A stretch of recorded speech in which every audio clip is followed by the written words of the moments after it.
आप सभी को नमस्ते। मैं हूं नवीन चौधरी और आज हम लोग कलमकारी कार्निवल ग्रुप में हैं, जहां पे हम विमेन इन लिटरेचर की बात कर रहे हैं।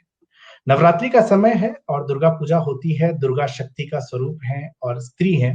और इस समय में प्रायः ये बात होती है, ये एक चर्चा मीडिया में हमेशा चलता रहा है। नवरात्रि के समय हम स्त्री शक्ति की बात हमेशा करते हैं। तो इस पूरे 9 दिन में हमने विचार किया कि ऐसा नहीं है कि 9 दिन ही है जहां हम स्त्रियों की बात करें। हमें हर पूरा साल है, हर रोज है जहां हमें बात करनी है। लेकिन ये आज विशेष समय होता है कुछ चीजों को जहां पे कि हम कुछ मुद्दों को उठाते हैं। तो इसलिए इस कार्यक्रम में हम 9 दिन 9 ऐसे प्रमुख लोगों को लेके आ रहे हैं जो कि लिटरेचर में हैं, स्त्री हैं और उनके अपने विचार स्त्रीवाद को लेके बड़े ही स्पष्ट हैं। तो आज मेरे साथ हैं सुदीप्ति जी। सुदीप्ति जी, आपका स्वागत है। सुदीप्ति जी शुक्रिया अध्यापन में है। और हेलो दोस्तों।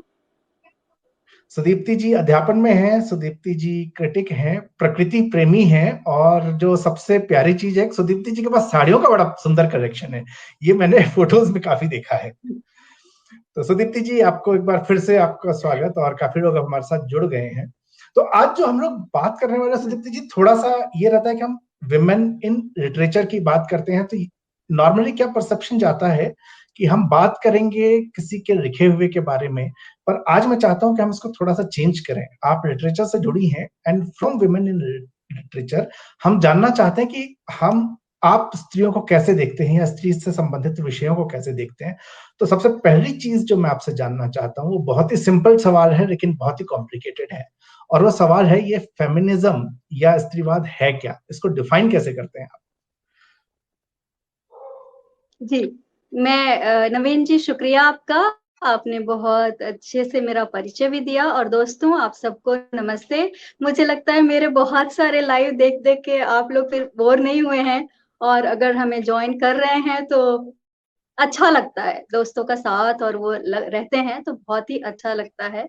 और अभी जो मैं आपके प्रश्न का उत्तर देने से पहले एक बात कहूँगी कि जो नवरात्रि है और इसमें हम दुर्गा की उपासना करते हैं, तो मैं बचपन में मतलब अभी तो मैं काफ़ी बदल गई हूँ, बहुत सारे मेरे विचारों में परिवर्तन हुआ। लेकिन बचपन में मैंने अपने बाबा से सीखा कि वो दुर्गा की उपासना करते थे और वो विंध्याचल जाते थे। हमारी तरफ से लोग वैष्णो देवी उतना नहीं जाते थे, जितना कि विंध्यवासिनी देवी के पास जाते थे और वो दशहरा पूरा वहीं बिताते थे, वहीं पाठ करते थे।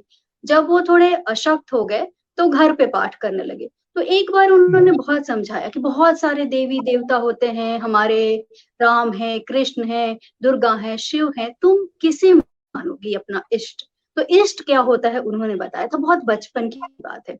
मुझे बहुत ये शक्ति की अवधारणा पसंद आई थी और जब हम दुर्गा सप्तशती में एक अपराध के लिए पढ़ते हैं, उसमें है भी कि वो शिव की भी प्रशंसा इसलिए होती है कि वो दुर्गा के या शक्ति के पति हैं, पार्वती के पति हैं, उनमें कितनी कमियाँ हैं कि वो चिता का भस्म लपेटे हुए हैं, सर्प लपेटे हुए हैं गले में और इन इन स उनके पास ना कोई घर है, कुछ भी नहीं है, फिर भी उनकी उपासना की जाती है और बहुत महादेव माने जाते हैं, इसलिए क्योंकि वो पार्वती के पति हैं।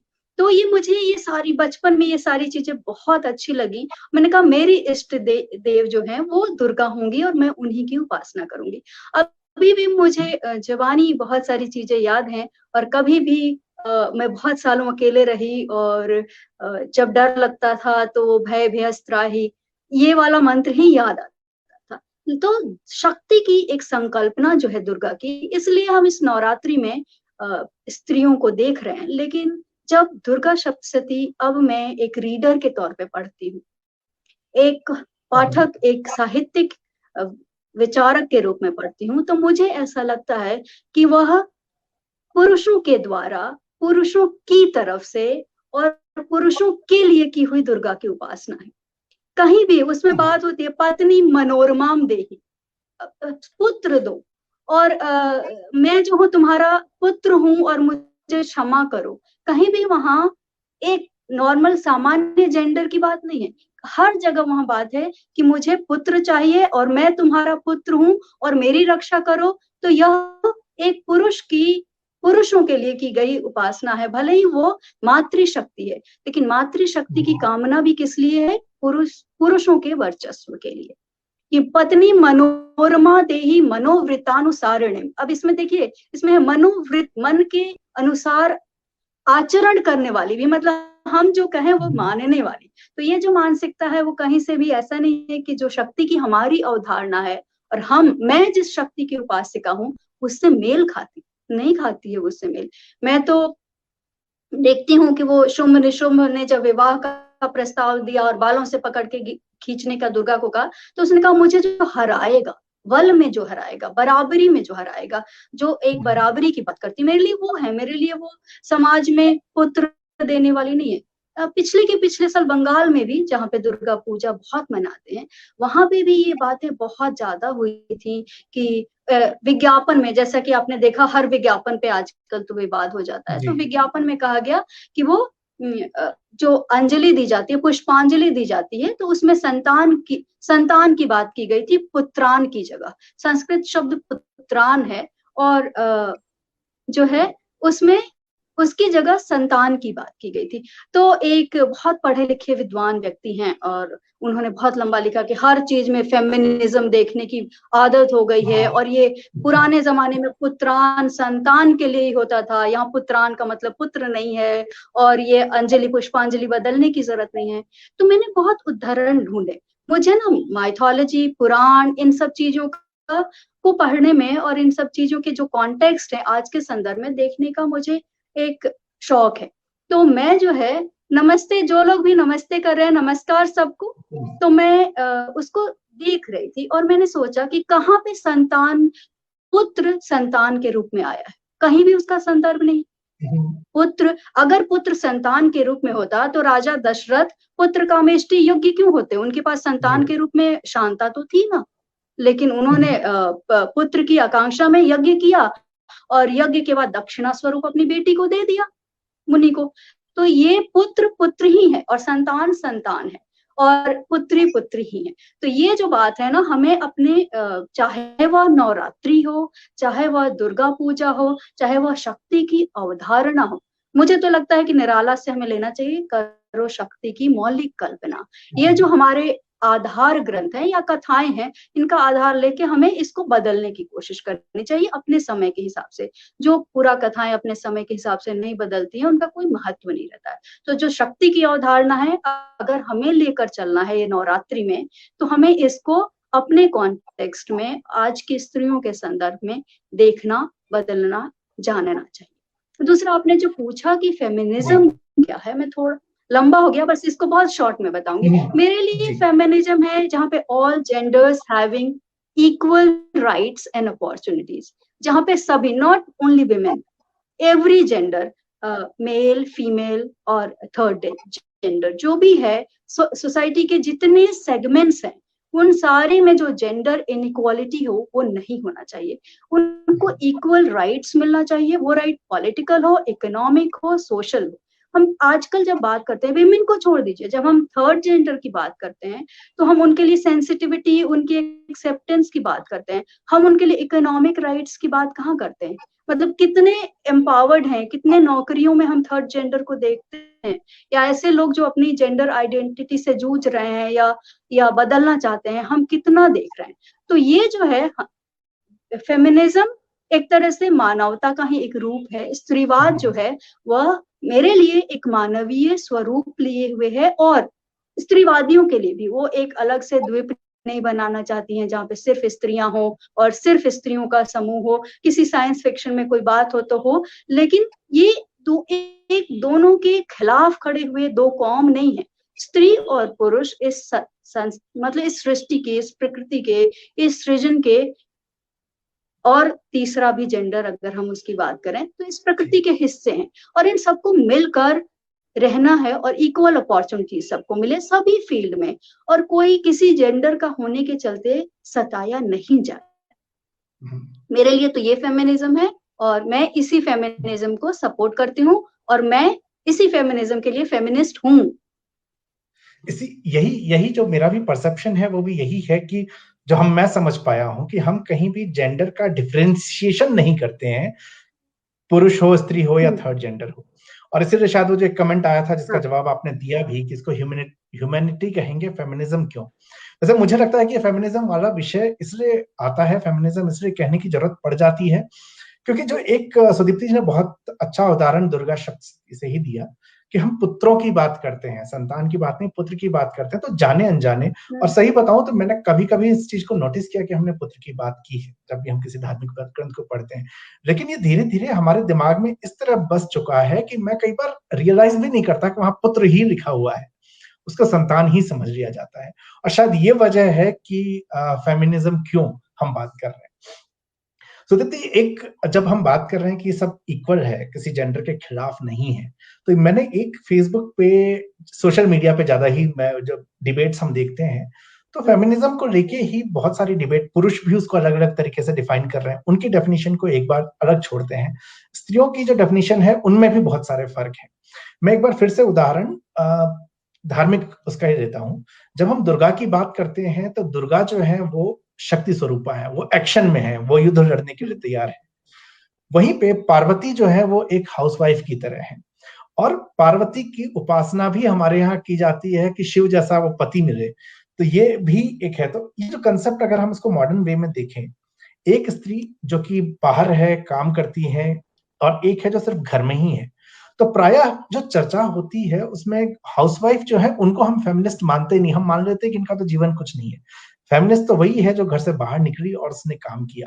तो ये जो डिफरेंशिएशन है, इसको आप कैसे देख रहे हैं कि जो बाहर निकल के काम कर रहे हैं, अपने आप को एक दूसरी इंडस्ट्री में एस्टेब्लिश कर रहे हैं, वो फेमिनिस्ट हैं, या वो जो सिर्फ जिन्होंने घर संभालने का फैसला किया है उसको भी हम फेमिनिस्ट मान सकते हैं?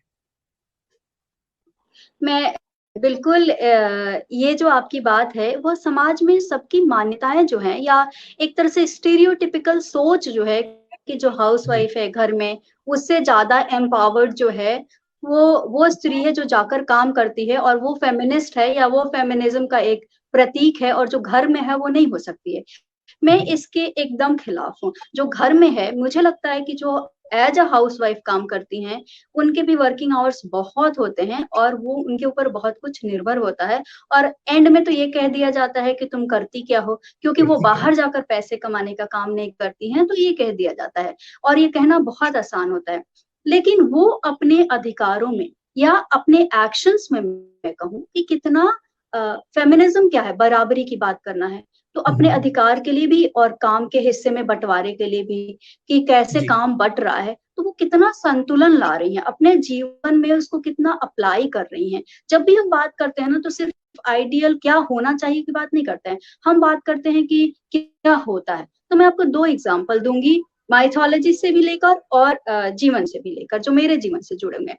माइथोलॉजी, जैसे आपने पार्वती का उदाहरण दिया कि कहाँ दुर्गा है, वो लड़ाई कर रही है, उन्हीं का एक स्वरूप है पार्वती, जो शंकर की पत्नी है, और उसी रूप में देखा जाता है। लेकिन ऐसी दो पत्नियों का उदाहरण देखिए, एक पार्वती है और एक लक्ष्मी है।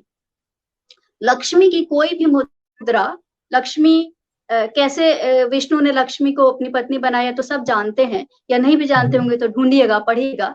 मैं सिर्फ कहती हूँ कि उनकी मुद्रा जो कैलेंडर आर्ट से हमारे सामने है, विष्णु शेष नाग पर अपने शैया पर सोए हुए हैं, और लक्ष्मी जो है उनके पैर दबा रही है। यही मुद्रा शेष नाग में उनके सोए हुए, मैं एक बार बड़ी मजेदार तरीके से मैंने ऐसे लिखा था कि मुझे ना विष्णु मुद्रा बहुत पसंद है, क्योंकि वैसे सो जाओ और कोई बैठ के तुम्हारा पैर दबा दे रहा है। कभी भी नारद मुनि आ रहे हैं, ब्रह्मा जी आ रहे हैं, कोई आ रहे हैं, इंद्र आ रहे हैं, उनकी कोई भी आप माइथोलॉजिकल सीरियल देखिएगा, उसमें यही है कि वो लोग विनती करने आ रहे हैं और विष्णु जी सोए हुए, और लक्ष्मी, कोई गेस्ट आ रहा है तभी वो पैर दबाए जा रही हैं। तो वो उनकी ये मुद्रा है। तो एक गृहिणी की स्थिति ये है।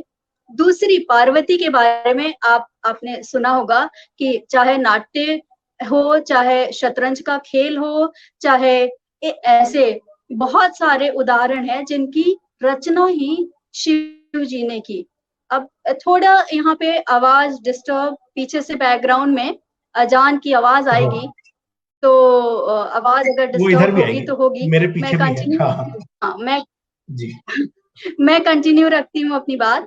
तो मैं कह रही हूँ कि पार्वती के मनोरंजन के लिए वो अपने घर से आई अकेले, हिमालय पर उनका मन नहीं लग रहा है, तो उनके मनोरंजन के लिए शिव ने इन खेलों को, इन तमाशों को या नाटक की रचना की।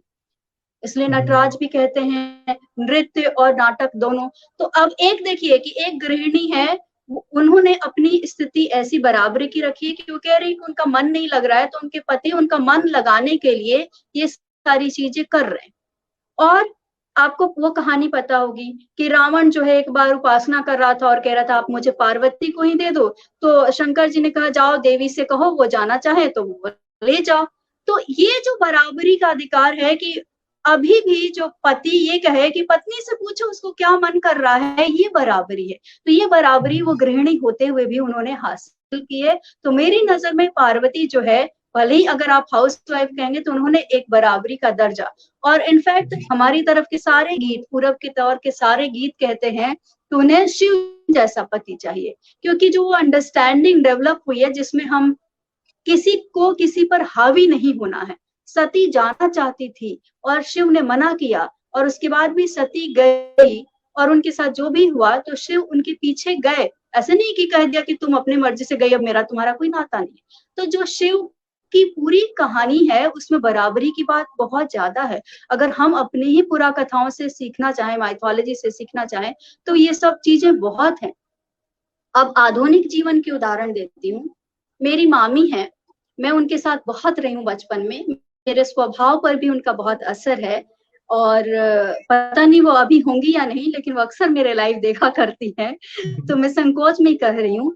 वो एक गृहिणी है, लेकिन मैंने देखा कि कैसे मेरे मामा, जो एकदम पहले पितृसत्तात्मक सोच के थे, उनका क्या मानना था कि औरतों की स्थिति कैसी होनी चाहिए, औरतों को कैसे होना चाहिए, इंजीनियरिंग कॉलेज में पढ़े थे, उसी तरीके से स्त्रियों को देखते थे। धीरे धीरे मेरी मामी उस घर में किस प्रकार की भूमिका में है और कैसे उनका स्वत्व है और कैसे उनके अधिकार हैं और किस तरीके से वो अपनी बराबरी को हम सबके सामने एक उदाहरण की तरह से लाती हैं।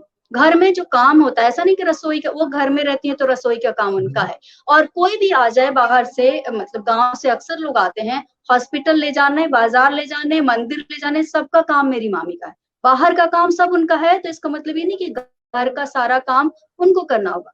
दूसरी तरफ बचपन की एक अध्यापिका थी, उनके पति बेरोजगार थे, लेकिन अध्यापिका जी ने बैंक का मुंह नहीं देखा था। नौकरी वो करती थी, बाहर जाती थी, कामकाजी वो थी, लेकिन उनके काम किए हुए के एक पैसे पर उनका अधिकार नहीं था।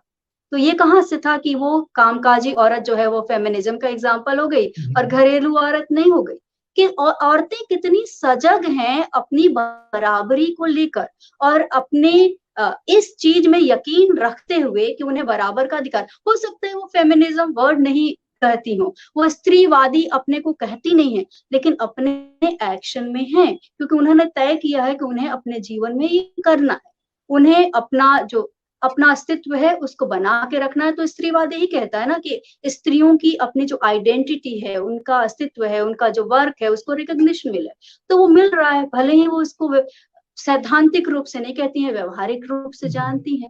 तो मैंने गृहिणियों के उदाहरण से आपको बता दिया कि जो गृहिणियां हैं उनके हाथ में बहुत है, वो चाहे तो अपने बेटों को, अपने परिवार को बहुत ज्यादा स्त्रीवादी क्या बराबरी का बना सकते हैं। स्त्रीवाद जो मानवतावाद से स्त्रीवाद क्यों अलग है, क्योंकि अगर मानवतावाद रहता तो स्त्रीवाद की नौबत ही नहीं आती। क्यों स्त्रीवाद 19वीं सदी और 20वीं सदी की शुरुआत से लेकर अभी तक बार बार कई वेव्स आए, बार बार रीस्ट्राइक हो रहा है, क्यों हो रहा है? क्योंकि इसकी जरूरत है।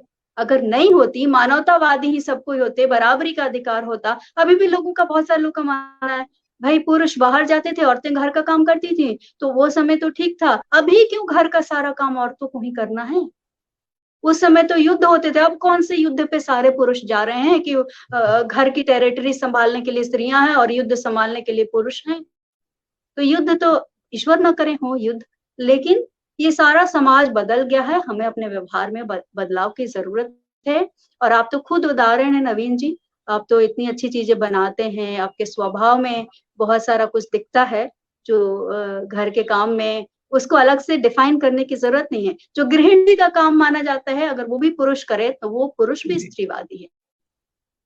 ये काफी, लेकिन जो सोसाइटी की आप बात कर रहे हैं वही चीज आती है। जब मैं ये बात कहना भी चाह रहा था कि जब मैं ऐसा कुछ करता हूँ, डालता हूँ, तो जो एक हमारा समाज है, और इस चीज को मैं इसका विरोध नहीं कर रहा हूँ, लेकिन इस चीज को समझने वाली बात है कि जो मेरे गांव के लोग जो मेरे साथ सोशल मीडिया पे जुड़े हुए हैं, जो बड़े पुराने हैं, उनको अचानक लगता है कि ये क्या हो गया, ये क्या कर रहा है, मुझे ये सब काम नहीं करना चाहिए। ये एक थॉट प्रोसेस है। अब यहाँ पे जो मुझे एक फर्क दिखता है, मैं उनके थॉट प्रोसेस की ना तो आलोचना कर रहा हूँ, ना मैं उसको बढ़ावा दे रहा हूँ। मुझे लगता है कि वो जिस तरह के परिवेश में रह गए, उनके लिए मुश्किल है ये बदलना, तो मैं उनको जवाब देने की बजाय मैं करता रहूं, तो कहीं ना कहीं एक तो हो कि अच्छा मैंने भी कर लिया तो क्या हुआ। लेकिन जो टकराव है, ये मुझे लगता है कि टकराव ने कहीं ना कहीं विरोध बहुत ज्यादा क्रिएट किया। फेमिनिज्म को लेके भी जब मैं बहुत सारे मित्रों से बात करता हूँ या ऐसा, तो एक फर्क मुझे बहुत ज्यादा नजर आता है कि बात तो यही कि हम बराबरी की तो बात कर रहे हैं। अगर मैं कॉर्पोरेट में अच्छा काम कर रहा हूँ और एक फीमेल भी अच्छा काम कर रही है, तो दोनों की प्रमोशन की अपॉर्चुनिटी इक्वल होनी चाहिए। हम यही तो बात कर रहे हैं। लेकिन यहाँ पे कई बार क्या होता है कि हाँ, फेमिनिज्म की जो एक डेफिनेशन आती है, ये फेमिनिज्म की डेफिनेशन कई बार ऐसा एंटी मैन की तरह साउंड करना शुरू करता है, और मुझे लगता है कि वहां से वो एक रिएक्शन आना फिर शुरू होता है, एक वॉल क्रिएट होती है कि अच्छा जो फेमिनिस्ट है वो एंटी मैन है। और मेरा ये मानना है, जो मेरा अपना अनुभव रहा है, कि ऐसा है नहीं। 80% जिनको मैं फेमिनिस्ट मानता हूँ, वो एंटी मैन नहीं थे, वो प्रो वुमेन थे, वो इक्वलिटी की बात कर रहे थे। तो आप ये जो थॉट प्रोसेस जब हम इस तरह का देखते हैं, जहां पे कि अक्सर एंटी मैन नजर आता है, उस चीज को आप कैसे देखते हैं कि ये एंटी मैन नजर ना आए, लेकिन ये इस तरह से नजर आए कि सोसाइटी की सोच को हम धीरे धीरे बदल सके, और हम पुरुष जो है इसमें साथ आए। क्योंकि सिर्फ औरतें स्त्रीवाद नहीं कर, मतलब स्त्रियों की स्थिति को सिर्फ औरतें ही नहीं बना सकती, दोनों को एक दूसरे के साथ मिलकर ही करना पड़ेगा, वरना संघर्ष रहेगा। तो इसमें आपके हिसाब से कैसे करना चाहिए विचार को चेंज, कि ये लगे कि हम इकट्ठे हैं और इकट्ठे इस चीज को समझ के आगे बढ़ा रहे हैं। देखिए, मुझे जो ये लगता है ना कि जो पुरुष जो हैं, 2-3 चीज़ें होती हैं कि वो एंटी मेन सुन के या सोच के, वो सबसे पहले जो उनका रिएक्शन होता है, वो डर जाना होता है। उनको लगता है फेमिनिज़्म यानी ज़रूर हमारे अधिकारों पर, हम पे हमला है। क्योंकि जानते नहीं हैं, इसलिए कई बार उनको लगता है कि ये जो है अब तो ये नाटक शुरू हो जाएगा, नारेबाज़ी शुरू हो जाएगी, ये एक्टिविज़्म शुरू हो जाएगा और फिर काम नहीं होगा, और फिर कहीं न कहीं ये अभी तक तो सारा, अभी भी देखिएगा कि बड़े-बड़े पोज़ीशंस पे या पोस्ट पे कितने पुरुष हैं और कितनी स्त्रियाँ हैं। तो क्योंकि वो बराबरी नहीं है, तो हमेशा पुरुषों को ऐसा लगता है कि उनका अधिकार है, उनको तो मिला ही हुआ है। अगर कोई एक स्त्री भी आगे बढ़ती है, तो उनको लगता है कहीं न कहीं उनकी जगह जा रही है। दूसरी एक ये भी मानसिकता काम करती है कि जब स्त्री आगे बढ़ती है, तो चाहे कई बार वो बहुत अपने टैलेंट से, अपने हार्ड वर्क से बढ़ती है, लेकिन सोसाइटी में जो पोजीशन है ना, जो सत्ता है, वो पुरुषों के पास इस तरह से रही है कि बनावट ही बन गई है ऐसी कि जब भी स्त्री आगे बढ़ती है, कहीं न कहीं उसको मैं ऐसे इसको फ्रेम करती हूँ कि स्त्री होने का लाभ लेते हुए बढ़ी है। तो इस जी। मानसिकता से भी पुरुष घबरा जाते हैं। उनको ऐसा लगता है, मैं सभी पुरुषों को ग्रे एरिया में ही रखना चाहूँगी अभी, कि उन्हें एक घबराहट होती है, डर लगता है कि ये आकर क्या करने वाली हैं और हमारी जगह छिन रही है। कोई भी अपनी जगह नहीं देना चाहता ना। मुझे बहुत अच्छा लगेगा कि इस कुर्सी पे कोई बैठे, लेकिन इस कुर्सी के लिए अगर मुझे उठ जाना पड़े देने के लिए, तो मुझे अच्छा नहीं लगेगा। तो ये तो सामान्य-सी बात है कि पुरुषों को ये डर है कि जब इक्वालिटी की बात हो, तो उनकी पोज़ीशन भी कहीं न कहीं खतरे में होगी। वो उनकी जगह पर भी कोई स्त्री आ सकती है, पहली बात। दूसरी बात कि जो इस तरीके की मानसिकता काम करती है, उससे हर स्त्री को एक संशय का सामना करना पड़ता है। पहले ही उसको आगे बढ़ने के लिए कई बाधाओं का सामना कर, आपने वो कार्टून तो देखा होगा ना कि रेस में पुरुष दौड़ रहा है तो कैसे, औरत दौड़ रही है तो कैसे, उसके पाँव में क्या-क्या बंधे हुए हैं। तो पहले जी। ही एक औरत उन सारी चीज़ों का सामना कर रही है और ऊपर से वो जाती है।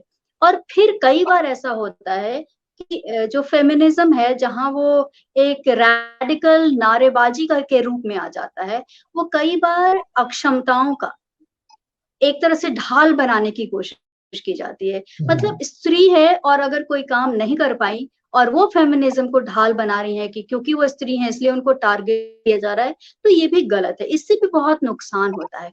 मेरे मेरे एक बहुत परिवार में ही रिश्तेदार हैं, जिनकी बहुत बड़ी कंपनी है और उन उसमें बहुत कम स्त्रियाँ हैं। हमारी बहुत बात होती है और मुझे लगता है कि वो स्त्री द्वेषी की तरह से बात करते हैं। वो कहते हैं स्त्रियों के आने से हमारे ऑफिस का वर्क कल्चर खराब होता है। तो मुझे समझ में नहीं आता, मेरे बहुत आर्ग्यूमेंट इस पे हुए, लेकिन मैं उनको नहीं बदल सकी, क्योंकि वो बहुत सारे ऐसे एग्जाम्पल देते हैं जो कि उनके अनुभवों से जुड़े हुए हैं। अब जब समाज में ये गैर बराबरी रही, और मान लीजिए कि अगर 5 पुरुषों के बीच में एक स्त्री काम कर रही है और 5 लोगों की टीम में एक स्त्री है और 4 पुरुष उसको स्त्री की नजर से देख रहे हैं, तो उसमें उस स्त्री की गलती नहीं है, आपके टीम मेंबर्स की भी तो गलती है कि वो उसको स्त्री की नजर से देख रहे हैं कि वो आई है तो उससे मनोरंजन होगा, एक आपको हंसी मजाक करने का एक कोई जरिया मिल गया, वैसे देख रहे हैं। तो आपके टीम के सदस्य वो उन सबको सुधारने का जिम्मा नहीं लेना चाहते। फिर उनके कुछ ऐसे एक्सपीरियंस रहे, जैसे जो मैं कहती हूँ कि कॉर्पोरेट ऑफिसेस में अलग तरह के एक्सपीरियंस होते हैं, तो जिससे कि वो बहुत कहते हैं कि हेल्दी एटमॉस्फेयर नहीं रहता है, तो वो उनके हैं। लेकिन इस तरह से बहुत सारी स्त्रियां नुकसान में रहती हैं, उनको ये बराबरी का मौका नहीं मिलता है। तो ये सारे एक दौर है, ये चलता रहेगा जब तक ये रेशियो ना वर्क कल्चर में ये रेशियो इक्वालिटी की तरफ नहीं जाएगा।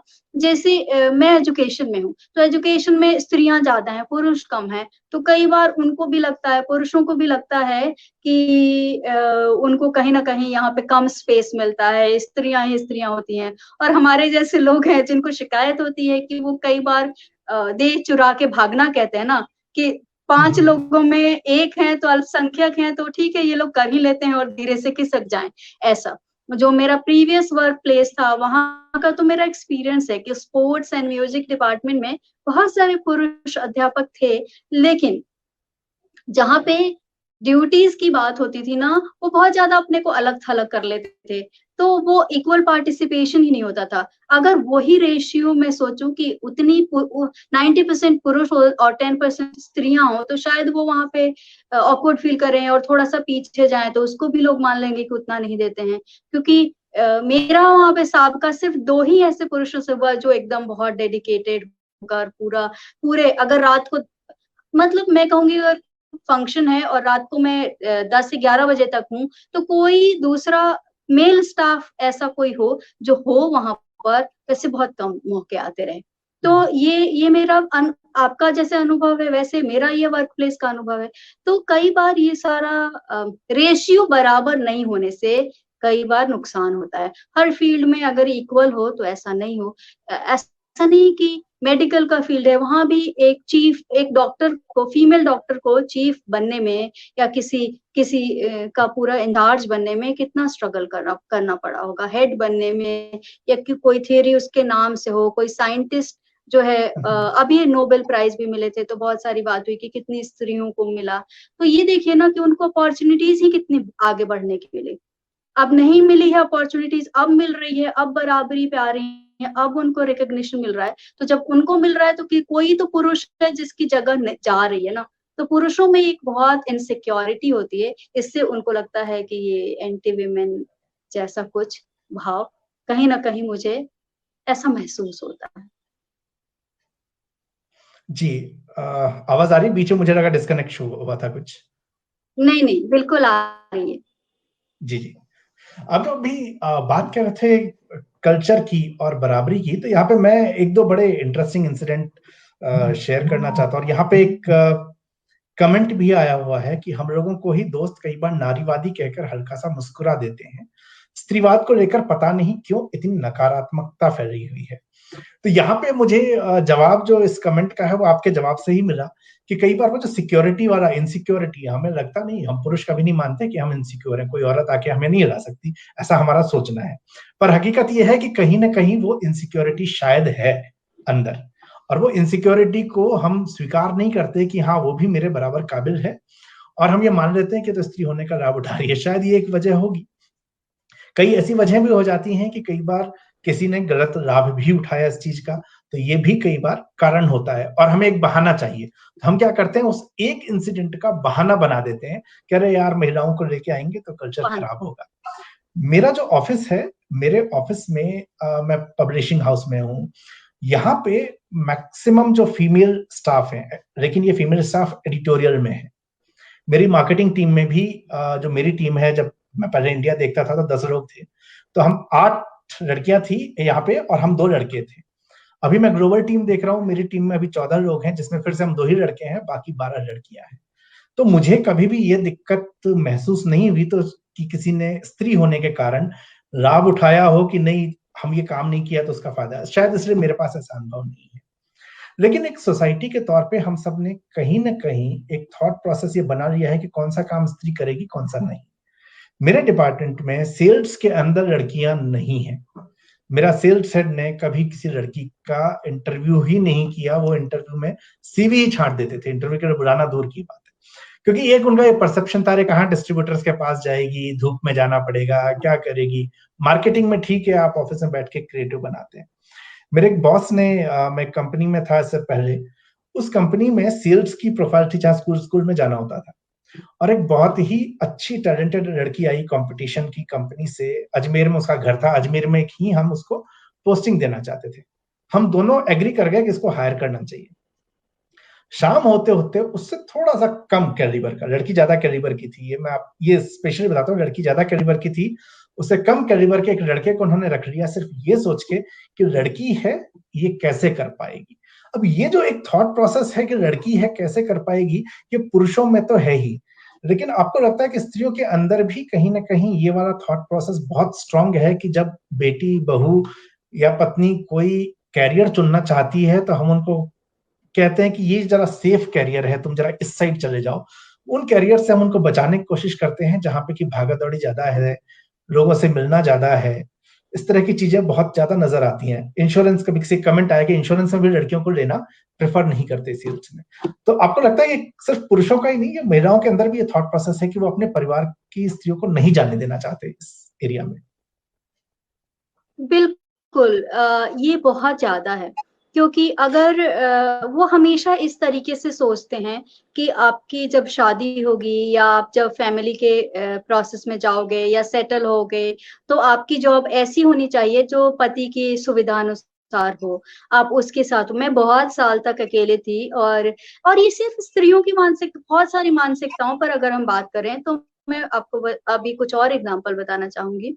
तो ये वाली तो है कि ऐसी जॉब हो जिसके साथ वो अपना परिवार सँभाल सके। स्त्रियों के अंदर अभी भी ये भाव नहीं आ रहा है कि परिवार सँभालना स्त्री और पुरुष दोनों की ज़िम्मेदारी है।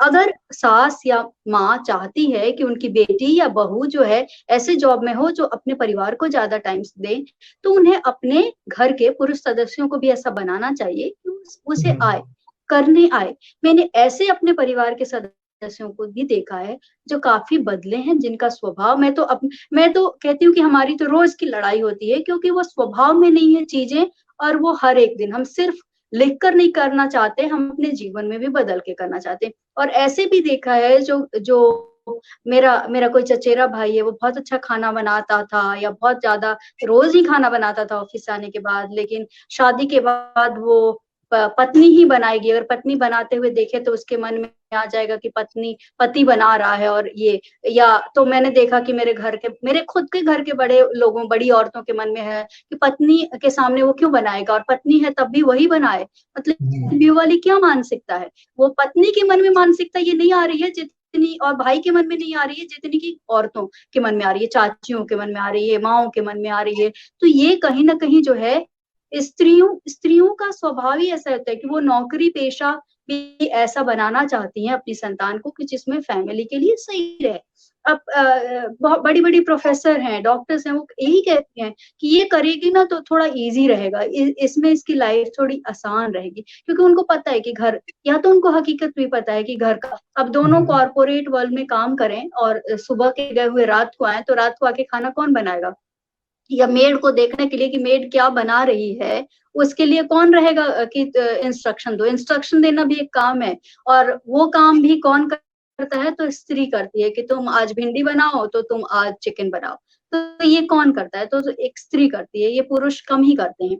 तो ये या आपने कितने पुरुषों को देखा कि पत्नी की नौकरी अलग शहर में है, तो उन्होंने अपनी नौकरी हुँ, बदल ली। मैं बहुत लंबे समय तक अलग शहर में रही क्योंकि मेरी नौकरी जहाँ पे मुझे लगता था कि मुझे सैटिस्फैक्शन मिल रहा है। मैंने चुना था वहाँ पे काम करना और मुझे लग रहा था वहाँ काम करके मुझे अच्छा लग रहा था तो मैं वहीं रही। लोग बहुत पूछते थे स्कूल ही तो है, दिल्ली में तो इतने स्कूल हैं, तुम क्यों नहीं आके यहाँ पे काम कर लेती हो? सत्यानंद क्यों नहीं आके वहाँ पे काम कर सकते थे? क्योंकि उनको कम अपॉर्चुनिटीज थी।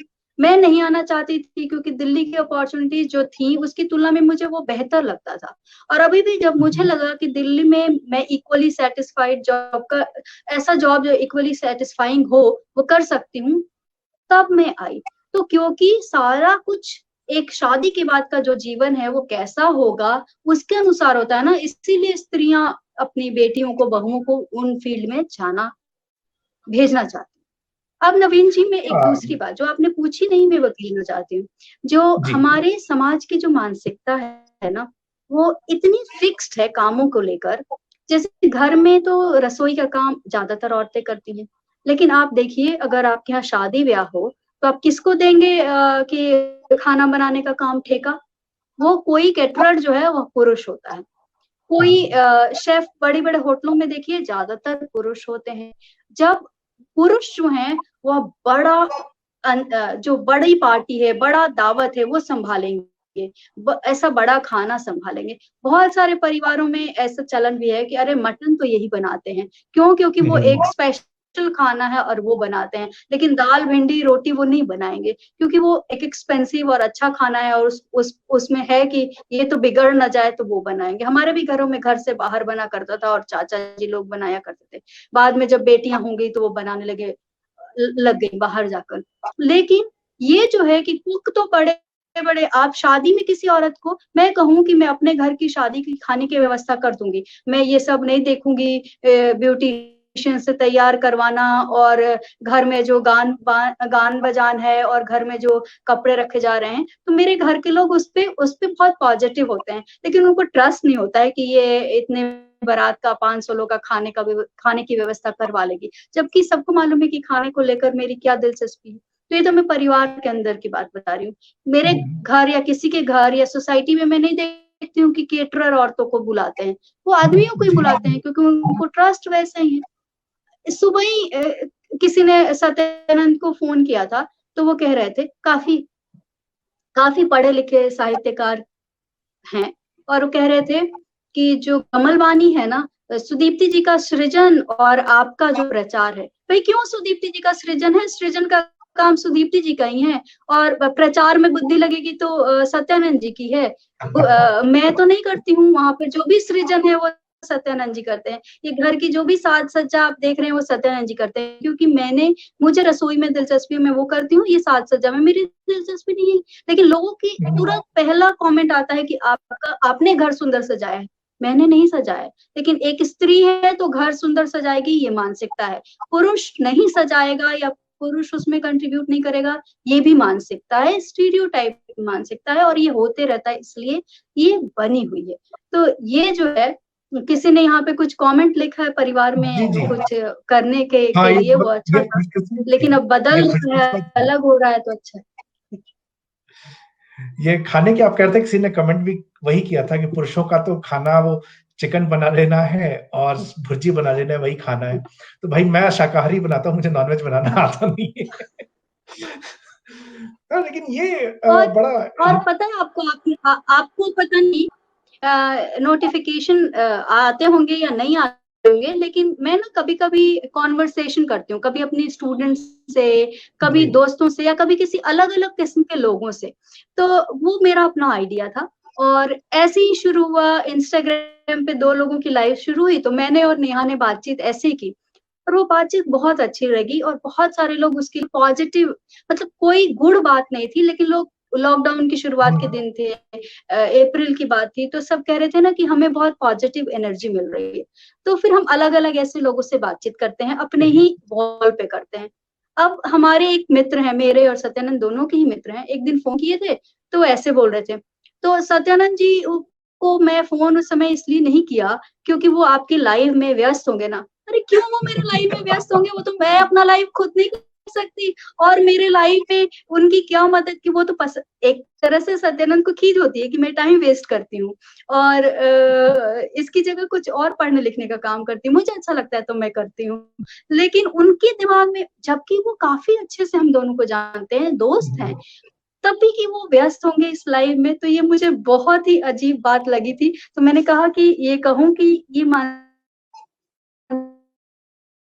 की जो बात है कि ये है तो वही कि भाई इन्होंने क्या उन्होंने डिफाइन कर रखा है, वो लाइन ब्लर करने की आवश्यकता है कहीं न कहीं कि ये सिर्फ़ पुरुष करेगा और ये सिर्फ़ स्त्री करेगी। मेरे ख़्याल से वो जी, समय लगेगा लेकिन वो चीज़ चेंज होगी। तो चूँकि हम सारी बराबरी की हमने बातें की, कॉर्पोरेट की भी हमने बात कर ली और चूँकि विमेन इन लिटरेचर है और लिटरेचर को मैं अवॉइड कर हाँ, रहा था। मैं चाह रहा था कि विमेन फ्रॉम लिटरेचर से मैं विमेन की बात करूँ। लेकिन एक यहाँ पे सवाल क्योंकि इन दिनों अब जब मैं लिटरेचर की लाइन दुनिया में आया हूँ, तो मैं कई सारी चीज़ें देखता हूँ, जहाँ लेखन अलग-अलग तरीके से आ रहा है। मैं एकेडमिक वर्ल्ड में हूँ। एकेडमिक के अंदर भी एक फीमेल राइटर्स का अलग स्पेस है, जहाँ पे कि वो स्ट्रगल हो रहा है। उनके रिसर्च पेपर्स किस तरह से आगे आते हैं, पब्लिश होते हैं कि नहीं होते हैं।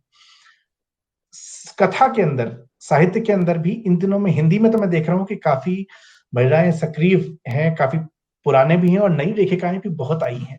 तो ये आप जब इस मार्केट को देख रहे हैं, आप साहित्य से खुद जुड़ी हुई हैं, ये एक है, प्लस आपको सत्यानंद जी की वजह से पब्लिशिंग में क्या चलता है, इसका भी कुछ अंदाज़ा लगता रहता होगा क्योंकि उनके मित्र घर आते रहते हैं, बात करते हैं, तो अंदाज़ा लगता होगा। तो इससे दोनों तरीके से आपके अनुभव से और निरुपम जी के अनुभव से आपको क्या लग रहा है कि अभी की जो स्थिति है इसमें स्त्रियों का लेखन आपको लगता है कि अभी भी उस स्तर पे उस जगह पे आ गया है जो स्पेस उसको मिलनी चाहिए या अभी तो सिर्फ शुरुआत हुई है और अभी बहुत लंबी दूरी है तय करनी है इसमें भी? देखिए इस पर जो है टिप्पणी करने से पहले मैं एक बात कहूँगी। जी। पब्लिशिंग में है सत्यानंद जी, लेकिन पब्लिशिंग के उनके दोस्त नहीं आते हैं घर में और अच्छा। दूसरी बात कि सत्यानंद जी और मेरे दोनों के कॉमन दोस्त या तो आते हैं या मेरे दोस्त आते हैं। घर के वाह! मामले में हम लोग बहुत ज़्यादा ऐसे लेकिन फिर भी थोड़ा तो आइडिया है कैसी किताबें आती हैं। जी। मुझे दिलचस्पी भी है। लोकप्रिय एक धारा हिंदी की जो अभी चल रही है और नई वाली हिंदी करके जो किताबें आती हैं। मेरा एक हुँ। मतलब नई वाली हिंदी तो या नई पुरानी हिंदी की बात मैं नहीं कहूँगी। वो हिंदी जो बहुत पढ़ी जाती है या पठनीय है या जो एक साहित्यिक और बेस्ट सेलर की अलग-अलग धारा शुरू करने की कोशिश है, कयावत है ये, तो मुझे उसमें दिलचस्पी है। मैं उसको एक तरह से ऑब्ज़र्व करती हूँ, उसको जानने की या कोशिश यहाँ मैं करती हूँ, एक एक इसलिए मैं चीज़ देखती और रहती हूँ। एक चीज़ मैं इसमें और ऐड करना चाहूँगा चूँकि आप नई हिंदी की बात की है। जी, तो नई हिंदी में जी। हाल में जिस तरह किताबें आई और वो चर्चा में रही, सारे पुरुष लेखक हैं। आप इसमें ये भी ऐड करें कि अगर उसी तरह का कंटेंट, उसी तरह से खुलेपन से कॉलेज के खिलंदड़ व्यवहार को अगर कोई लड़की लिखती तो क्या पाठक उसको भी स्वीकार कर लेते इस तरह से, जैसे लड़कों को स्वीकार किया गया है? ये भी आप साथ में जोड़ के देखिए बताइएगा उसकी मुझे। चर्चा तो ठीक है, तो पहले इसी पे बात करते हैं कि नए जी। नया जो लेखन मतलब नई वाली हिंदी की जो किताबें आ रही हैं या जो लेखन है या जो लोकप्रिय बेस्ट सेलर किताबें हैं सही कहा आपने ज़्यादातर किताबें जो हैं वो पुरुषों द्वारा लिखी हुई है और ज़्यादातर किताबें जो है वो स्टूडेंट लाइफ और रोमांस और कॉलेज में और क्या मस्ती हो तरीके की है और मैं एक खास कैसे आ रहा है ना आप? जी, जी। मैं कनेक्टेड हूँ। हाँ, हाँ, आप कनेक्टेड हैं। तो जी। जिस ओके मुझे ब्लैक दिखने लगा था स्क्रीन इसलिए पूछा।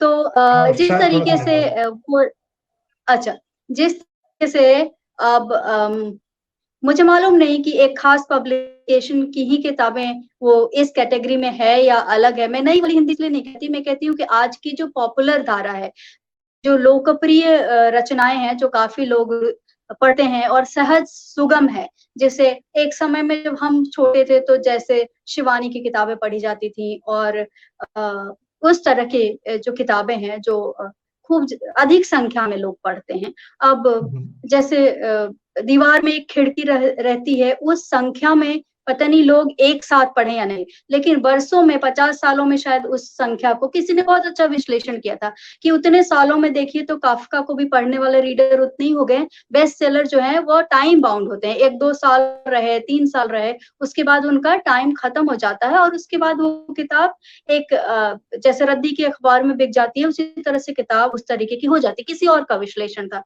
तो मैं पूरी तरह तो नहीं, लेकिन इससे काफ़ी एग्री करती हूँ कि उसका एक काल होता है, उसमें जैसे फ़िल्म आती है, वो कितनी हिट होती है, लेकिन कुछ जी। सालों के बाद उस फ़िल्म को देखें तो आपको लगेगा क्या बकवास थी, क्या इसमें था? एकदम मतलब कल्ट फ़िल्में भी हैं, डीडीएलजे की बात करें तो हम अ, बिल्कुल वो मतलब स्कूल कॉलेज वाले बीच वाले टाइम में थे, तो हमें वो बहुत अच्छी फ़िल्म लगी, पता नहीं मैं 11th में थी या कब, तो वो फ़िल्म बहुत उस समय अच्छी लगी। लेकिन अभी देखूँ तो मुझे उसमें की बहुत सारी चीज़ें बहुत ही बेकार और घटिया लगती हैं। तो ये जो दौर होता है ना, पॉपुलर राइटिंग में भी ऐसा होता है कि अभी तो ये बहुत आस्वाद आ रहा है, बाद में चल के क्या होगा। लेकिन जो आपने प्रश्न तो मैं ऐसे देखती हूँ, चाहे वो किसी भी पब्लिकेशन हाउस से है, चाहे वो हिंद युग से, राजकमल से है, वाणी से है, राजपाल से, किसी भी से इस तरह की जो किताबें आ रही हैं, वो उनको मैं एक एक तरह से देखती हूँ या लेती हूँ। तो इन किताबों में ज़्यादातर जो लेखक हैं, वह पुरुष हैं और हुँ, ज़्यादातर पुरुषों की दृष्टि से जो जीवन का आनंद है, प्रेम है, रोमांस है, उसका वर्णन है। वैसी कोई स्त्री लिखती, तो कितना एक्सेप्टेंस होता उसका, मुझे नहीं लगता कि अ, इतना अधिक उनके रीडरशिप होते। क्योंकि हमारा समाज ऐसा नहीं है कि कॉलेज में लड़कियाँ एन्जॉय नहीं करती हैं, काफ़ी मज़े करती हैं। लेकिन वो अपने हुँ, मज़े को इस तरीके से लिखें कि कैसे छेड़खानी को उन्होंने एन्जॉय किया या लड़कों को छेड़ा और पीछे गईं और उन्होंने ऐसे कमेंट किए और उसको ऐसे ऐसे पीछे पड़ के चिट्ठियाँ लिखी, मतलब बहुत सारी चीज़ें हैं। तो इस तरह की बातें जो हैं या ऐसी भाषा जहाँ या तो कॉमेडी है या सेक्स है, ये सब लिखें तो वो किस तरीके से लोग एक्सेप्ट करेंगे, क्या वो बेस्ट सेलर होगा या नहीं, उसकी मुझे उम्मीद कम है, चर्चा ज़रूर होगी। क्योंकि एक लेखिका लिखेगी तो चर्चा होगी, अभी भी चर्चा होती है लेखिकाओं के लिखे हुए ऐसे ऐसे विषय जो थोड़े विवादास्पद हों, पोस्ट ही लिख दें कोई तो चर्चा हो जाती है, तो अब तो किताब की बात कर रहे हैं। बिकेगी कितनी उसकी गारंटी नहीं है, चर्चा तो ज़रूर होगी। और जो स्त्रियों के लेखन की बात कर रहे हैं, तो अभी इस दौर में तो हमें एक दौर है जिसमें हिंदी साहित्य में लगता है कि अरे ये तो महादेवी मीरा से महादेवी के वर्मा वर्मा के बीच में कोई स्त्री लेखिका ही नहीं रही है।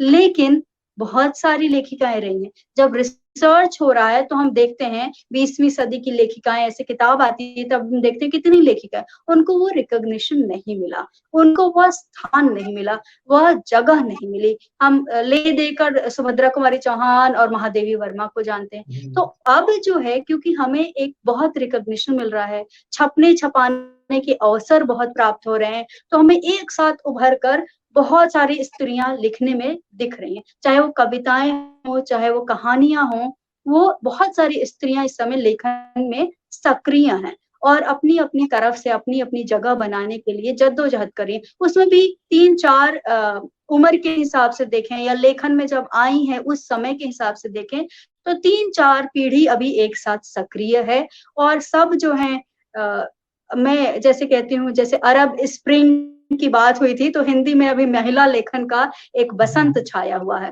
तो वो उसकी चर्चा होती है, उसकी बात होती है, लेकिन वो जो जगह है ना, बहुत मुझे अजीब लगता है कि वो स्त्री लेखन के तौर पे ही बात होता है। वो हुँ, समग्र लेखन अगर मान लीजिए अभी 100 लेखक सक्रिय हैं और उसमें 50% महिलाएँ हैं, 50 महिलाएँ हैं, तो उनका लेखन स्त्री लेखन क्यों कहा जाए? वो तो समग्र लेखन ही है ना। हो सकता है वो स्त्री जीवन दृष्टि से लिखती हैं, स्त्री वाद के नज़रिए से लिखती हैं या हो सकता है वो स्त्री अनुभव की दृष्टि से लिखती हैं, ठीक है? हुँ, जीवन दृष्टि, वाद और अनुभव कुछ भी लिखें, लेकिन वो स्त्री साहित्य में स्त्री के रूप में उनको नहीं देखा जाना चाहिए। साहित्य में लेखक के रूप में उनको देखा जाना चाहिए। मेरा इसी से द्वंद है कि स्त्रियों को अभी भी ना स्त्री लेखकों में इनका ये स्थान जब लेखन की बात होती है तो उसमें इक्का-दुक्का किसी का नाम आ जाएगा। अभी भी मुझे जब समग्रता से बात होती है तो कविता के क्षेत्र में मुझे नहीं लगता अनामिका जी कितनी कितनी वरिष्ठ हो गई हैं वो। उनके बाद अक्सर लोग किसी का नाम लेने से इत्यादि की तरह से लोगों का नाम लेते हैं। क अनामिका जी और सविता सिंह के अलावा वर्तमान में कितनी कवयित्रियाँ लिख रही हैं। मतलब हुँ, कितनी लड़कियाँ, स्त्रियाँ लिख रही हैं जो कवि हैं, बेहतरीन हैं, लेकिन उस तरीके से करते हैं या फिर एक बहुत स्मॉल ग्रुप में उनको बहुत अच्छा कहा जाता है। एक समग्र रूप से उनका स्थान बहुत ज़्यादा नहीं है। तो ये साहित्य में जो दृष्टि है, या तो पितृसत्तात्मक दृष्टि है, या अभी तक वर्चस्व की दृष्टि है। तो इस साहित्य में स्त्री एक अलग कैटेगरी है, साहित्य में दलित एक अलग कैटेगरी है, उस तरीके से देखते हैं। उनका लिखा हुआ साहित्य ही साहित्य है। इस तरीके से जब देखें कि स्त्रियों के लेखन में ये किताब अच्छी है, नहीं, पूरे साहित्यिक उपस्थिति में ये किताब श्रेष्ठ है, तो मेरी नज़र में तब तो वो बराबरी आएगी, नहीं तो वो फिर एक कैटेगरी हो जाती है। फिर लोग लिस्टें बनाते हैं, लोग नाम लेते हैं। अरे अब तो यहाँ तक बात मुझे हँसी आती है। लाइव में 5 नाम लिए, उस लाइव में मेरा नाम नहीं आया, मुझे क्यों बुरा लगे किसी लाइव में मेरा नाम लिया या नहीं लिया? नहीं, मैं उस लाइव में उसके मुँह से अपना नाम सुनकर अपनी शक्ति पहचान सकूँगी, अपने लेखन का महत्व, ये मेरा सोचना ही दिखाता है कि मैं उससे अपने को कमतर मानती हूँ। किसी भी लिस्ट में आने से परे कहना चाहिए कि जो लिस्ट बन रही है वही लिस्ट हमारी है। अब कहानीकारों को देखिए ना, अभी जो सक्रिय हैं, कितनी स्त्रियाँ हैं उसमें। मुझे तो लगता है 75% स्त्रियाँ हैं अभी, गद्यकार या कथाकार या उपन्यासकार कह लें उसमें। तो ज़्यादातर तो स्त्रियाँ ही हैं, और उसमें आप कहेंगे कि स्त्रियों में ये तो कोई मतलब ही नहीं है। फिर ये बहुत सारे इसके लेयर्स हैं, बहुत सहजता, सरलता से, जहाँ बहुत सारे ऐसे होंगे उसमें भी स्ट्रगल होगा, उसमें भी आगे बढ़ने की इच्छा होगी, महत्वाकांक्षा होगी। स्त्रियाँ भी बहुत सारी इच्छाओं, आकांक्षाओं और महत्वाकांक्षाओं से संचालित होते हैं। जब हम उस ग्रे एरिया को छोड़ देते हैं, मान लेते हैं स्त्री है तो एकदम सही, तब वो दिक्कतें शुरू हो जाती हैं। तो लेखन जीवन ही है और उसी का रिप्रेजेंटेशन है स्त्रियों का भी, ऐसे देखा जाना चाहिए। आपने बात कही वही एकदम सही बात है कि हम उसको स्त्री लेखन क्यों, मतलब वो लेखक क्यों नहीं है। कमेंट भी आपके इसके समर्थन में ही एक है कि स्त्री लेखिका शब्द का त्याग नहीं होता। एक दो लोगों ने और आगे इसी से जुड़ा कमेंट किया कि लड़की अगर ऐसा लिखती नई हिंदी जैसा तो चर्चा होने में हिचक होती। एक मेरी किताब में नूडल्स खाने का एक जिक्र है जो अंतरंग दृश्य है, उसका भी किसी ने कहा कि कितनी फीमेल राइटर्स को लिख पाएंगी। मुझे भी लगता है कि शायद लिखने में उनका हिचक उनको यही है कि जब कोई पुरुष लिख रहा है, इससे मुझे एक नहीं, मुझे इससे नूडल वाले प्रसंग से याद आया कि मैंने एक बहुत छोटी सी कविता फेसबुक में लिखी थी, इसमें चुंबन मतलब किसिंग के बारे में फूड के रेफरेंस से बात थी। तो एक रेफरेंस मतलब कुछ की गरम चाय जब पहली बार पीते, मतलब कौन सा चुंबन किस तरह से महसूस होता है, तो उसमें गरम चाय से लेकर और मक्खन पर जब छुरी रखते हैं तो इस तरह की बात थी। वहां पे किसी ने आके कहा कि बहुत ज्यादा पुरुषवादी विंब है इसमें। मुझे समझ में नहीं आया कि जो खाने के विंब हैं वो पुरुषवादी कैसे हो गए। और अगर एक स्त्री, अगर मैं लिख रही हूँ जो आपकी नजर में बहुत शालीन, बहुत सुशील, बहुत ही ऐसी कुलीन स्त्री है, अगर मैं एक चुंबन के बारे में 4-6 पंक्तियों की एक कविता लिख रही हूँ जिसमें खाने से उसका एक तरह से उसको साम्य दिखाया हुआ है, तो लोगों को या तो वो लगा कि ये पुरुष ही ऐसे देखेंगे, पुरुष ही क्या खाने का स्वाद लेते हैं, स्त्रियां भी तो आप जो कह रहे हैं नूडल का जो वो है दृश्य, तो मुझे नहीं पता कौन सी स्त्री उसको लिख पाती, लेकिन ये लिखना अंतरंगता की बात, शारीरिक सुख की बात, या जो फिजिकल क्लोजनेस है, उस इंटीमेसी की बात जब स्त्री लिखेगी ना, तो वो भी किसी तरह से लिख सकती है, शब्दों को जामा पहना सकती है और दिखा सकती है। और पता है आपको कि स्त्रियों ने भी बहुत ज्यादा, अभी पिछले कुछ दिनों में अंग्रेजी में एक इरोटिका की बहुत चर्चा हुई थी, स्त्री ने लिखी थी, वो ग्रे नाम से जो सीरीज आई, मुझे वो इरोटिका नहीं लगती है, मुझे वो बहुत पोर्नोग्राफिक डिटेल्स जैसे लगते हैं और उसमें बहुत सारी दिक्कतें लगती हैं। लेकिन ऐसा नहीं है कि स्त्रियां जब इरोटिका लिखेंगी तो वो कोमल, सुंदर और अच्छा नहीं होगा, वो लिख सकती हैं। ये है कि पुरुषों का एक बड़ा वर्ग जो उसको अलग नजरिए से देखता है, वो कैसे लेगा, ये अलग है। क्या उनको धक्का लगेगा, क्या कहेंगे कि ये सिर्फ, अरे जब चाक जो मैत्रेयी पुष्पा जी का उपन्यास है, उसकी नायिका एक संबंध बनाती है, उसी को कह दिया जाता है कि वो सिर्फ चर्चा में आने के लिए वो प्रसंग जोड़ा हुआ है। तो वो प्रसंग के ऊपर बहुत तरीके से बात की जा सकती है, लेकिन सिर्फ चर्चा में आने के लिए वो अंतरंग प्रसंग जोड़ा हुआ है, ये तो बहुत अजीब सी बात है। मतलब ये कहना ही आपकी पुरुष मानसिकता दिखाती है कि स्त्री ऐसा चर्चा में आने के लिए लिखेगी। तो अब वो आप जो कह रहे हैं कि स्त्री लिखेगी, वो अगर दृश्य स्त्री लिखे उसी तरीके से, तो कैसे बात होगी ये अलग है। आप कुछ कह रहे थे, मैं बीच में मैंने रोक दिया था। जी, मैं ये कह रहा सॉरी। कहीं न कहीं वो शायद थॉट प्रोसेस जो एक मुझे भी दिखा कि अगर कोई पुरुष लिखता है तो वो तो कल्पनाशीलता हो गई इसी विषय पर, लेकिन स्त्री लिखती है तो मैंने एक ये फ़र्क भी देखा कि बहुत से लोगों को लगता है अच्छा एक्सपीरियंस, ये मैंने एक्चुअली इस तरह के कमेंट देखे और शायद मुझे लगता है कई बार लेखिकाएँ इस कारण से भी हिचकती हैं कि क्या ऐसा लिखा जाए, कहीं इसको रखा जाए। और अभी जो आपने अब जो आपने बात कही उससे मुझे लगता है कि कहीं ऐसा तो नहीं कि हम लोग शायद पढ़ना ही पुरुष के पर्सपेक्टिव से चाहते हैं उस चीज़ को। अगर किसी अंतरंग दृश्य की बात हो या प्रेम की बात हो तो हो सकता है कहीं अंदर ही अंदर ऐसा हो कि हम पढ़ना ही पुरुष के एंगल से चाहते हैं। स्त्री के एंगल का जो प्रेम है उसको हम जानना ही नहीं चाहते। हो सकता है कहीं ये भी एक ये हम जो वॉल खुद ही क्रिएट कर रहे हैं। ये पूरी जो दुनिया है ना, हम पढ़ना देखना सब कुछ पुरुष की दृष्टि से चाहते हैं। बहुत सारी डिबेट्स ऐसी हुई जिसमें लिटरेचर को, आर्ट को, या इवन जो पोर्नोग्राफी है उसको, विमेन फेमिनिस्ट पोर्नोग्राफी आपने सुना होगा कि ये चीज है जो फेमिनिस्ट, मैंने उसके बारे में आर्टिकल कई पढ़े, मेरी दिलचस्पी जगी कि ये क्या है। तो उसमें किस तरह से टॉक्सिक मैस्कुलिनिटी को दिखाते हैं, किस तरह से हिंसक एक व्यवहार दिखाते हैं, उसके बरक्स औरतें जब बात कर रही हैं कि अगर पोर्नोग्राफी है जो फेमिनिस्ट अप्रोच से हो तो वो कैसी होगी, तो उसको भी किया। तो हर चीज को जो स्त्री की दृष्टि से, या स्त्री भी समाज में है इस तरीके से, या उसकी स्वीकार्यता की दृष्टि से जब हम देखेंगे ना, तो चीजें ज्यादा सहज, सरल और कोमल होंगी।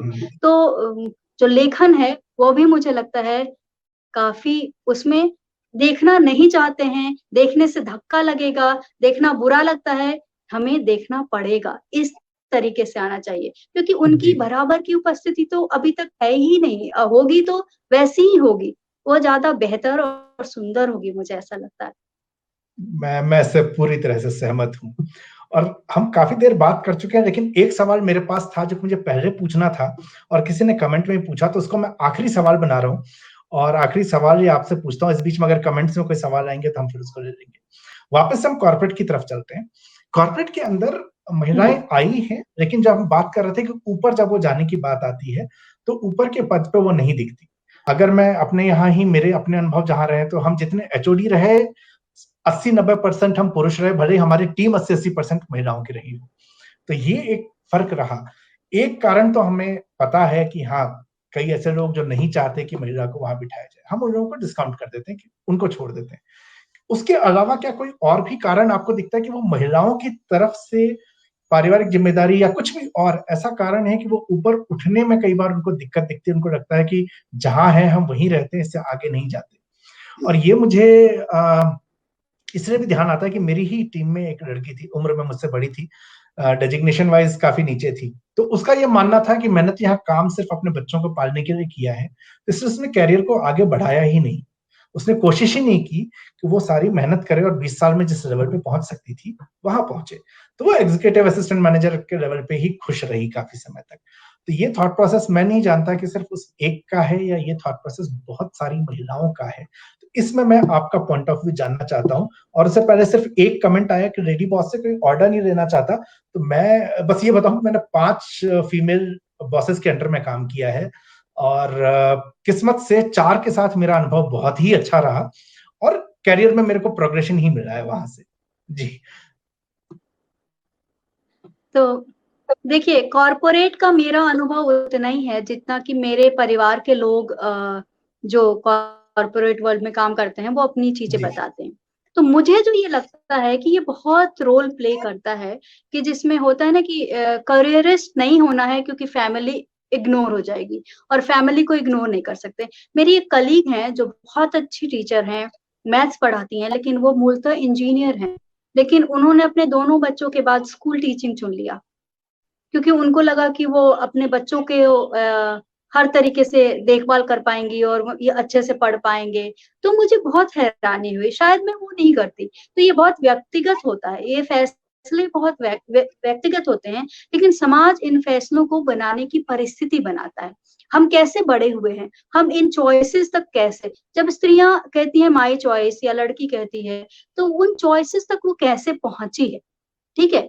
अभी बहुत सारी उसके पीछे तत्व काम करते हैं। तो अगर उन्होंने ये निर्णय लिया, तो क्या उनको अपनी काबिलियत पे, क्या उनको कभी कचोटता नहीं होगा कि उन्होंने इतनी सारी तरक्की छोड़ दी, इतने सारे जो उनको पैसे मिलते हैं वो भी छोड़ दिए, आर्थिक सुरक्षा भी छोड़ दी, और अब जो है वो क्या उनको वर्क सेटिस्फैक्शन मिलता होगा? फैमिली सेटिस्फैक्शन तो है, लेकिन मेरे सामने सवाल है, क्या वर्क सेटिस्फैक्शन मिलता होगा? अब वो मैं नहीं बता सकती। ऐसे हो सकता है कि वो फैमिली ही सर्वोपरि है और वर्क बाद में आता है, ऐसी मानसिक बनावट हो औरतों की। वो आपने एडवर्टाइजमेंट भी देखा था जिसमें है कि वो प्रेग्नेंट होने पे उसको कह देते हैं कि तुम्हारी जगह इसको प्रमोट कर रहे हैं क्योंकि अब तो तुम नहीं दे पाओगी। एक एडवर्टाइजमेंट ऐसा आया था। तो ये मानसिकता कॉर्पोरेट वर्ल्ड में भी काम करती है कि परिवार हो गया, शादी हो गई, बच्चे हो गए, तो वो अब ज्यादा टाइम डिवोट नहीं कर पाई, तो उनको प्रमोशन में भी उतनी तरजीह नहीं दी जाती है। दूसरा, वो खुद से भी नहीं लेती हैं। तीसरा, जो सबसे इम्पोर्टेंट है, जो मेरी बहन ने बताया था, वो इंजीनियर थी और है इंजीनियर, अभी भी काम कर रही है, लेकिन वो पहले जिस कंपनी में काम कर रही थी, तो उसने बताया कि दी यहाँ का जो वर्क कल्चर है ना, वो बहुत अच्छा है। मैंने कहा कैसे अच्छा है? उसने कहा टाइम बहुत फ्लेक्सिबल है। मतलब तुम सुबह 7 बजे जाकर अपना काम शुरू कर सकती हो और उसके हिसाब से 8 घंटे होने पे वापस आ सकती हो। तो ये फ्लेक्सिबल वर्क कल्चर कितने ऑफिसेज में है। अगर कोई स्त्री अपने बच्चे के साथ उठी, उसको तैयार कराया, स्कूल छोड़ दिया, और जब उस बच्चे का स्कूल खत्म हुआ, उसके थोड़ी देर में वो भी घर पहुंच गई, ये वाला कॉर्पोरेट वर्क कल्चर कितने जगह नहीं होता है। तो जिम्मेदारी जब औरतों पे आती है, तो फिर उनको लगता है क्या करें, क्या नहीं करें, क्या उतना ही लें। अगर आप सेल्स की बात कर रहे थे, सेल्स में ट्रैवलिंग हो गई, कितनी औरतें जो हैं घर परिवार सब कुछ छोड़कर किसी भी सर्कमस्टांसेस में, वैसे भी ट्रैवलिंग हमारे देश में आपको पता ही है स्थितियां कैसी हैं। और ट्रैवलिंग में सबसे पहले अगर किसी को मैं अपने स्टूडेंट्स को, पहले जिस बोर्डिंग स्कूल में थी, बच्चों को लेके बहुत लड़कियां थी, लड़कियों को लेके बहुत ट्रैवल करना होता था। तो मेरे घर के लोग सभी इस बात को चिंतित रहते थे कि जब भी ट्रैवल कर रहे हैं, सेफ तो है ना? तुम हो और तुम्हारे साथ इन लड़कियों की जिम्मेदारी है, सेफ्टी। तो जब सेफ्टी इतना बड़ा इशू है कि सबसे पहले दिमाग में वही आता है, तो सेफ्टी ये नहीं कि एक्सीडेंट हो जाएगा, सेफ्टी ये कि तुम्हारे साथ कोई ऐसी घटना ना हो जाए जो हम आए दिन अखबारों में पढ़ते हैं, टीवी में देखते हैं, जिसमें तुम्हारा शरीर सुरक्षित नहीं है। तो ये जो है, ये इसके कारण भी बहुत सारी स्त्रियां मुझे लगता है सेल्स को अवॉइड करती होंगी, या आदमी भी जो उनको अपॉइंट करते हैं, उनको लगता होगा कि ये ठीक नहीं है। तो जब तक समाज में चीजें नहीं बदलेंगी, तब तक नौकरी में कैसे बदल जाएंगी? मुझे लगता है थोड़ा सा फ्लेक्सिबल वर्क कल्चर हो तो शायद स्त्रियां कॉर्पोरेट वर्ल्ड में और बेहतर उभर के आए और कर सकें। यहाँ मैं सहमत हूँ, यहाँ हालांकि पर कमेंट किसी ने आया लिखा कि फ्लेक्सिबिलिटी से टीम वर्क इम्पैक्ट होता है, कि 4 यहाँ लोग तो हैं और एक मेंबर टीम मेंबर नहीं। तो हमेशा टीम यहाँ की पे बात नहीं होती है, टीम मिलकर मीटिंग करके डिसाइड कर लेता है उसके बाद। तो ऑनलाइन सभी टीम वर्क कर रहे हैं या नहीं? सभी तो ऑनलाइन मीटिंग कर रहे हैं और टीम वर्क कर रहे हैं। यहाँ पे सॉरी। मैं एक